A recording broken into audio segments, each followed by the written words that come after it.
Trump's IMF 70% gold seizure over debt. What happens next? Imagine this: a nation buried in debt, pressured by the world's most powerful institutions. The International Monetary Fund, backed by American influence, demands repayment not in cash, but in something far more valuable: gold.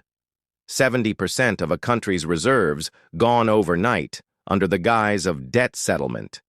But just as the deal was about to be enforced, one man stood in the way. Ibrahim Traoré, the young leader of Burkina Faso, refused to let his nation's wealth be stolen. In a world where debt has become a weapon, Traoré's defiance sent shockwaves across the globe. What happens when a small nation dares to say no? Burkina Faso, though rich in resources, has long been trapped in the cycle of debt.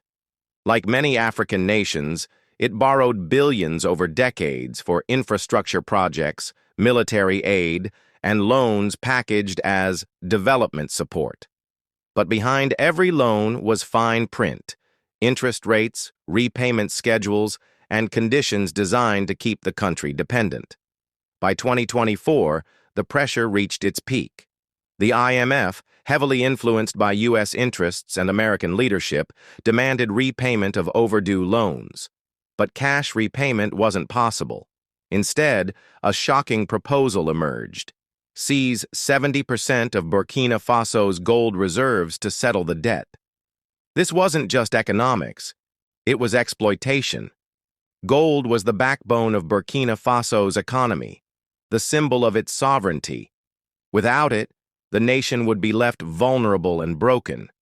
When whispers of the deal spread, fear gripped the people. They had seen it happen elsewhere: nations losing control of their ports, land, and resources under the weight of debt. Would Burkina Faso be next? But then came Traoré. Young, defiant, and unwilling to bow to foreign powers, he declared the deal illegitimate. Debt, he argued, had been used as a weapon of neocolonialism, a way to steal African wealth under the cloak of legality. And so, when U.S. envoys and IMF representatives arrived to finalize the gold seizure, Traoré stood firm at the border of his own vaults. The confrontation unfolded in silence at first. Diplomats argued behind closed doors, insisting the debt agreement was binding. Lawyers presented documents signed years before, agreements made by leaders who were either corrupt or desperate. According to international law, Burkina Faso had no escape. But Traoré wasn't interested in legal games. He looked instead to justice, sovereignty, and the will of his people. Standing before soldiers guarding the National Reserve, he made it clear: no ounce of gold would leave Burkina Faso without a fight. This defiance rattled the corridors of power in Washington and Brussels. Reports spread across international media, painting Traoré as reckless. Some headlines accused him of pushing his nation into isolation. Others praised him as a new symbol of African resistance. Inside Burkina Faso, the reaction was electric. Crowds gathered in the capital, carrying signs that read, "Our gold, our future." For the first time in decades, the people felt their leader was not selling them out, but defending their dignity. The IMF escalated. Threats of sanctions poured in.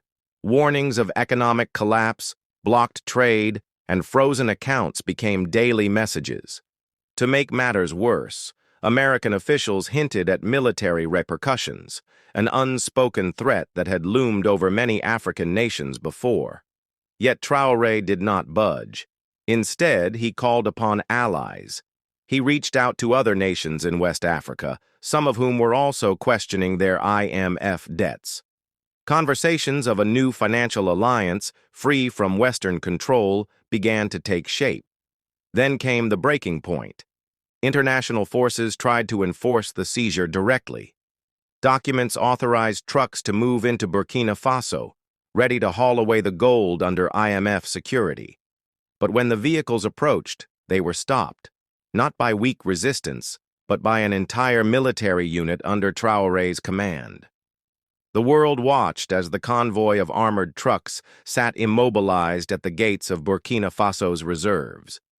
What would happen next was nothing short of historic. Tension erupted into the most dramatic standoff Burkina Faso had seen in decades. On one side stood heavily armed IMF security contractors and their convoy of trucks, ready to seize nearly 3/4 of the nation's wealth. On the other, young Burkinabe soldiers, rifles in hand, standing behind their leader. The air was thick with silence. One wrong move could ignite chaos.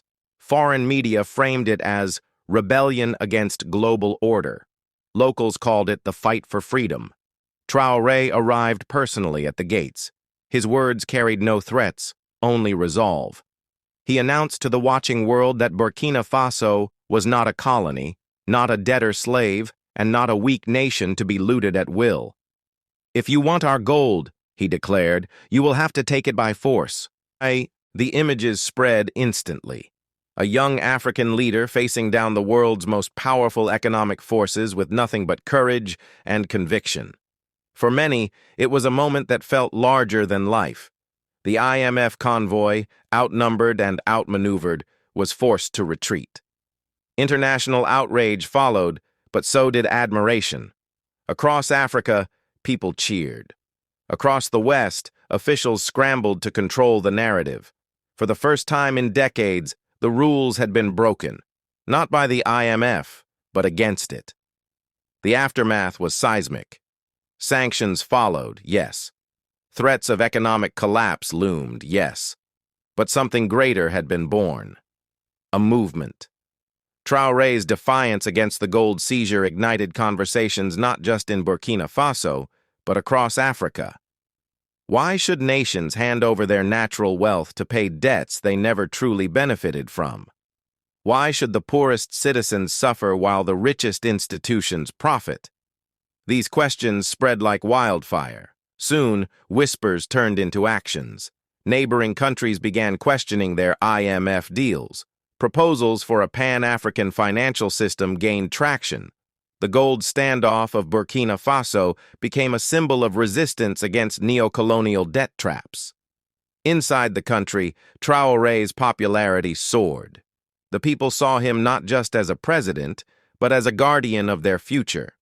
The young soldier who once carried a rifle was now carrying the hopes of millions. But with defiance came danger. Enemies multiplied, both outside and inside the nation. The IMF and U.S. had been challenged publicly, and such defiance rarely went unanswered. Still, Traoré's gamble had already reshaped history.